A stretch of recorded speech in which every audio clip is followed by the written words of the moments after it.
what they're saying tonight. Mike? Yes, Mark, we've traditionally followed New York very closely on these COVID trends, and doctors are hopeful that that will continue to be the case. This time, I also had a chance to ask those doctors what would happen next if cases do go down.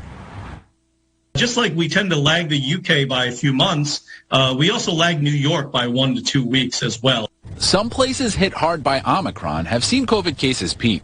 Public health officials in New York think that they're hitting their peak right now. Does that mean anything for COVID cases in Connecticut? A pretty good guess is that in a couple of weeks, we should see a clear downward trend. Doctors aren't basing their prediction entirely on what's going on worldwide.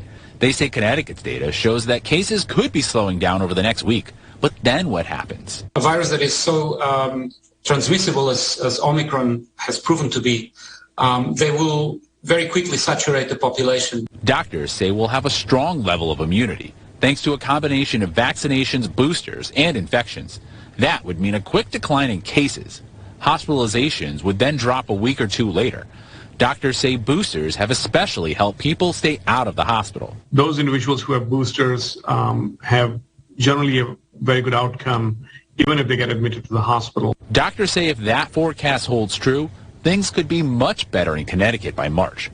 But then what do they expect? I would anticipate next respiratory virus season, November, December of this year, and through to March, that the novel coronavirus may join all the other respiratory viruses that we see every season. Some doctors warn that we'll likely need to remain vigilant, though, including watching for new COVID strains. If another strain like Omicron can escape the immunity that's been developed, that's always the danger.